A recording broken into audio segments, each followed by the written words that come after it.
আসসালামু আলাইকুম এভরিওয়ান, কেমন আছেন সবাই?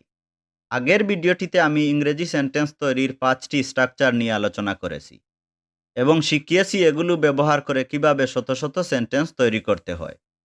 ভিডিওটি যদি আপনি না দেখে থাকেন তাহলে ডেসক্রিপশন বক্সে লিংক দেয়া থাকবে, ভিডিওটি দেখে নেবেন। এই ভিডিওটিতে আমি আরও কয়েকটি গুরুত্বপূর্ণ স্ট্রাকচার নিয়ে আলোচনা করব এবং শেখাবো এগুলো ব্যবহার করে কিভাবে শত শত সেন্টেন্স তৈরি করতে হয়। ভিডিওটি সম্পূর্ণ দেখলে আপনিও সহজে শিখতে পারবেন এই স্ট্রাকচারগুলোর ব্যবহার এবং তৈরি করতে পারবেন শত শত সেন্টেন্স একদম সহজেই। ইংরেজিতে অনর্গল কথা বলতে হলে এই স্ট্রাকচারগুলো জানা অত্যন্ত জরুরি। ভিডিওটি শুরু করার আগে আপনাদের কাছে আমার অনুরোধ, যারা আমার চ্যানেলটি এখনও সাবস্ক্রাইব করেননি তারা সাবস্ক্রাইব করুন এবং পাশে থাকা বেল আইকনে ক্লিক করে দিন এবং ভিডিওটিতে লাইক, কমেন্ট ও শেয়ার করুন। চলুন ভিডিওটি শুরু করি। প্রথমে আমরা যে স্ট্রাকচারটি নিয়ে আলোচনা করব সেটি হচ্ছে I would like to plus ভার্বের present form. I would like to plus ভার্বের প্রেজেন্ট ফর্ম এবং তার সাথে বাকি অংশ এড করে দিলেই সেন্টেন্স তৈরি হয়ে যাবে। এবার প্রশ্ন হচ্ছে এই স্ট্রাকচারটি ব্যবহার করে আমরা কোন ধরনের সেন্টেন্স তৈরি করতে পারবো? কোনো কিছুর ইচ্ছে প্রকাশ করতে এই স্ট্রাকচারটি ব্যবহার করা হয়ে থাকে। আমি আবারও বলছি, কোনো কিছুর ইচ্ছে প্রকাশ করতে এই স্ট্রাকচারটি ব্যবহার করা হয়ে থাকে। আসুন কয়েকটি উদাহরণের মাধ্যমে আমরা বিষয়টি ক্লিয়ার করি। প্রথম উদাহরণ হচ্ছে I would like to play football. আমি ফুটবল খেলতে চাই। I would like to play football. আমি ফুটবল খেলতে চাই। এখানে ফুটবল খেলার ইচ্ছে প্রকাশ করা হয়েছে, সেজন্য আই উড লাইক টু ব্যবহার হয়েছে। I would like to play football. আমি ফুটবল খেলতে চাই। 2 নাম্বার উদাহরণ হচ্ছে I would like to become a YouTuber. আমি একজন ইউটিউবার হতে চাই। I would like to become a YouTuber. আমি একজন ইউটিউবার হতে চাই। এখানে ইউটিউবার হওয়ার ইচ্ছা প্রকাশ করা হয়েছে, সেজন্য এই স্ট্রাকচারটি ব্যবহার হয়েছে। আমি আগেই বলেছি আই উড লাইক টু এর সাথে একটি ভার্বের প্রেজেন্ট ফর্ম এড করে দিলেই সেন্টেন্স তৈরি হয়ে যাবে।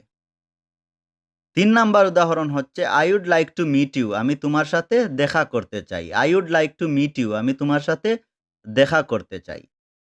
4 নাম্বার উদাহরণ হচ্ছে I would like to learn. আমি শিখতে চাই। I would like to learn. আমি শিখতে চাই। আমি আগেই বলেছি আই উড লাইক টু এর সাথে ভার্বের প্রেজেন্ট ফর্ম এড করে দিলেই সেন্টেন্স তৈরি হয়ে যাবে। I would like to learn. আমি শিখতে চাই। 5 নাম্বার উদাহরণ হচ্ছে I would like to go to London. আমি লন্ডনে যেতে চাই। I would like to go to London. আমি লন্ডনে যেতে চাই। আমি আগেই বলেছি কোনো কিছুর ইচ্ছে প্রকাশ করতে এই স্ট্রাকচারটি ব্যবহার করা হয় থাকে। এখানে লন্ডনে যাওয়ার ইচ্ছে প্রকাশ করা হয়েছে, সেজন্য I would like to go to London. আমি লন্ডনে যেতে চাই। 6 নাম্বার উদাহরণ হচ্ছে I would like to thank him. আমি তাকে ধন্যবাদ জানাতে চাই। I would like to thank him. আমি তাকে ধন্যবাদ জানাতে চাই। 7 নাম্বার উদাহরণ হচ্ছে I would like to know more about you. আমি তোমার সম্পর্কে আরও জানতে চাই। I would like to know more about you. আমি তোমার সম্পর্কে আরও জানতে চাই। 8 নাম্বার উদাহরণ হচ্ছে I would like to shop. আমি কেনাকাটা করতে চাই। I would like to shop. আমি কেনাকাটা করতে চাই। আমি আগেই বলেছি আই উড লাইক টু এর সাথে একটি বি1 ভার্ব এড করে দিলেই সেন্টেন্স তৈরি হয়ে যায়। I would like to shop. আমি কেনাকাটা করতে চাই। এভাবেই ভার্ব চেঞ্জ করে করে শত শত সেন্টেন্স একদম সহজেই তৈরি করা যাবে এই স্ট্রাকচারটির সাহায্যে। এবার আমরা যে স্ট্রাকচারটি নিয়ে আলোচনা করব সেটি হচ্ছে it is no use plus ভার্বের সাথে ING. It is no use plus ভার্বের সাথে আইএনজি। এবার প্রশ্ন হচ্ছে এই স্ট্রাকচারটি ব্যবহার করে আমরা কোন ধরনের সেন্টেন্স তৈরি করতে পারবো? কোনো কিছু করে আসলে লাভ নেই, এরকম সেন্টেন্স তৈরিতে এই স্ট্রাকচারটি ব্যবহার হয়ে থাকে। আমি আবারও বলছি, কোনো কিছু করে আসলে লাভ নেই, এরকম সেন্টেন্স তৈরিতে এই স্ট্রাকচারটি ব্যবহার হয়ে থাকে। আসুন কয়েকটি উদাহরণের মাধ্যমে আমরা বিষয়টি ক্লিয়ার করি। প্রথম উদাহরণ হচ্ছে it is no use learning now. এখন শিখে আসলে লাভ নেই। It is no use learning now. এখন শিখে আসলে লাভ নেই। আমি আগেই বলেছি কোনো কিছু করে আসলে লাভ নেই, এরকম সেন্টেন্স তৈরিতে এই স্ট্রাকচারটি ব্যবহার হয়ে থাকে। It is no use learning now. এখন শিখে আসলে লাভ নেই। 2 নাম্বার উদাহরণ হচ্ছে it is no use playing cricket. Cricket খেলে আসলে লাভ নেই। It is no use playing cricket. Cricket খেলে আসলে লাভ নেই। ইট ইজ নো ইউজের সাথে একটি ভার্ব এবং তার সাথে আইএনজি যোগ করে দিলেই সেন্টেন্স তৈরি হয়ে যাবে। আমি আগেই বলেছি কোনো কিছু করে আসলে লাভ নেই এরকম সেন্টেন্স তৈরিতে এই স্ট্রাকচারটি ব্যবহার হয়ে থাকে। It is no use playing cricket, cricket খেলে আসলে লাভ নেই। ৩ নাম্বার উদাহরণ হচ্ছে it is no use buying the mobile phone, mobile ফোনটি কিনে আসলে লাভ নেই। It is no use buying the mobile phone, mobile ফোনটি কিনে আসলে লাভ নেই। আমি আগেই বলেছি কোনো কিছু করে আসলে লাভ নেই এরকম সেন্টেন্স তৈরিতে এই স্ট্রাকচারটি ব্যবহার হয়ে থাকে। It is no use buying the mobile phone, mobile ফোনটি কিনে আসলে লাভ নেই। ৪ নাম্বার উদাহরণ হচ্ছে it is no use going now, এখন গিয়ে আসলে লাভ নেই। It is no use going now, এখন গিয়ে আসলে লাভ নেই। ইট ইজ নো ইউজের সাথে ভার্ব এবং তার সাথে আইএনজি যোগ করে দিলেই সেন্টেন্স তৈরি হয়ে যাবে। It is no use going now, এখন গিয়ে আসলে লাভ নেই। ৫ নাম্বার উদাহরণ হচ্ছে it is no use wasting time, সময় অপচয় করে আসলে লাভ নেই। It is no use wasting time, সময় অপচয় করে আসলে লাভ নেই। এরকম ভার্ব চেঞ্জ করে করে শত শত সেন্টেন্স তৈরি করা যাবে এই স্ট্রাকচারটির সাহায্যে। এবার আমরা যে স্ট্রাকচারটি নিয়ে আলোচনা করব সেটি হচ্ছে subject plus need to plus ভার্বের present form. Subject plus need to plus ভার্বের প্রেজেন্ট ফর্ম।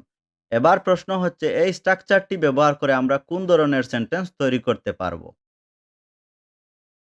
কোনো কিছু প্রয়োজন এরকম সেন্টেন্স তৈরিতে এই স্ট্রাকচারটি ব্যবহার হয়ে থাকে। কোনো কিছুর প্রয়োজন এরকম সেন্টেন্স তৈরিতে এই স্ট্রাকচারটি ব্যবহার হয়ে থাকে। আসুন কয়েকটি উদাহরণের মাধ্যমে আমরা বিষয়টি ক্লিয়ার করি। প্রথম উদাহরণ হচ্ছে আই নিড টু গো, আমার যাওয়া প্রয়োজন। আই নিড টু গো, আমার যাওয়া প্রয়োজন। আমি আগেই বলেছি কোনো কিছুর প্রয়োজন এরকম সেন্টেন্স তৈরিতে এই স্ট্রাকচারটি ব্যবহার হয়ে থাকে। আই নিড টু গো, আমার যাওয়া প্রয়োজন। ২ নাম্বার উদাহরণ হচ্ছে আই নিড টু ইট, আমার খাওয়া প্রয়োজন। আই নিড টু ইট, আমার খাওয়া প্রয়োজন। সাবজেক্ট প্লাস নিড টু এর সাথে ভার্বের প্রেজেন্ট ফর্ম এড করে দিলেই সেন্টেন্স তৈরি হয়ে যায়। আই নিড টু ইট, আমার খাওয়া প্রয়োজন। ৩ নাম্বার উদাহরণ হচ্ছে I need to use the mobile phone, আমার মোবাইল ফোনটি ব্যবহার করা প্রয়োজন। I need to use the mobile phone, আমার মোবাইল ফোনটি ব্যবহার করা প্রয়োজন। ৪ নাম্বার উদাহরণ হচ্ছে দে নিড টু লার্ন, তাদের শেখা প্রয়োজন। দে নিড টু লার্ন, তাদের শেখা প্রয়োজন। কোনো কিছুর প্রয়োজন বোঝাতে এই স্ট্রাকচারটি ব্যবহার হয়ে থাকে। দে নিড টু লার্ন, তাদের শেখা প্রয়োজন। ৫ নাম্বার উদাহরণ হচ্ছে you need to help him, তোমার তাকে সাহায্য করা প্রয়োজন। You need to help him, তোমার তাকে সাহায্য করা প্রয়োজন।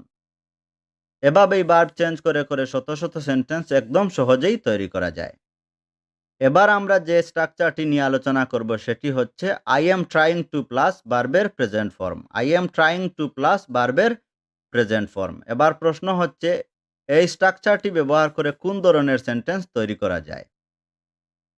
কোনো কিছু করার চেষ্টা করা বোঝাতে এই স্ট্রাকচারটি ব্যবহার হয়ে থাকে। আমি আবারও বলছি, কোনো কিছু করার চেষ্টা করা বোঝাতে এই স্ট্রাকচারটি ব্যবহার হয়ে থাকে। আসুন কয়েকটি উদাহরণের মাধ্যমে আমরা বিষয়টি ক্লিয়ার করি। প্রথম উদাহরণ হচ্ছে I am trying to do the work, আমি কাজটি করার চেষ্টা করছি। I am trying to do the work, আমি কাজটি করার চেষ্টা করছি। আমি আগেই বলেছি কোনো কিছু করার চেষ্টা করা বোঝাতে এই স্ট্রাকচারটি ব্যবহার হয়ে থাকে। I am trying to do the work, আমি কাজটি করার চেষ্টা করছি।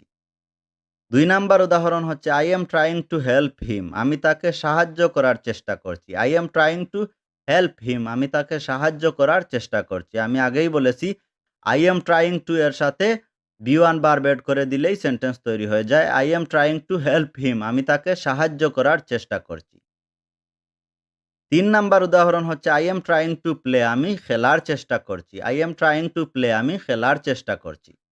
কোনো কিছু করার চেষ্টা করা বোঝাতে এই স্ট্রাকচারটি ব্যবহার হয়ে থাকে। I am trying to play, আমি খেলার চেষ্টা করছি। ৪ নাম্বার উদাহরণ হচ্ছে I am trying to learn English, আমি ইংরেজি শেখার চেষ্টা করছি। I am trying to learn English, আমি ইংরেজি শেখার চেষ্টা করছি। আই এম ট্রাইং টু এর সাথে বি1 ভার্ব এড করে দিলেই সেন্টেন্স তৈরি হয়ে যায়। I am trying to learn English, আমি ইংরেজি শেখার চেষ্টা করছি। ৫ নাম্বার উদাহরণ হচ্ছে I am trying to go, আমি যাওয়ার চেষ্টা করছি। I am trying to go, আমি যাওয়ার চেষ্টা করছি। এভাবেই ভার্ব চেঞ্জ করে করে শত শত সেন্টেন্স তৈরি করা যাবে এই স্ট্রাকচারটির সাহায্যে। এবার আমরা যে স্ট্রাকচারটি নিয়ে আলোচনা করব সেটি হচ্ছে I am yet to plus ভার্বের present form. I am yet to plus ভার্বের প্রেজেন্ট ফর্ম। এবার প্রশ্ন হচ্ছে এই স্ট্রাকচারটি ব্যবহার করে আমরা কোন ধরনের সেন্টেন্স তৈরি করতে পারবো? এখনো কোনো কিছু করা হয়নি এরকম সেন্টেন্স তৈরিতে এই স্ট্রাকচারটি ব্যবহার হয়ে থাকে। আমি আবারও বলছি, এখনো কোনো কিছু করা হয়নি এরকম সেন্টেন্স তৈরিতে এই স্ট্রাকচারটি ব্যবহার হয়ে থাকে। আসুন কয়েকটি উদাহরণের মাধ্যমে আমরা বিষয়টি ক্লিয়ার করি। প্রথম উদাহরণ হচ্ছে I am yet to read. আমার এখনো পড়া হয়নি। I am yet to read. আমার এখনো পড়া হয়নি। আমি আগেই বলেছি এখনো কিছু করা হয়নি এরকম সেন্টেন্স তৈরিতে এই স্ট্রাকচারটি ব্যবহার হয়ে থাকে। I am yet to read. আমার এখনো পড়া হয়নি।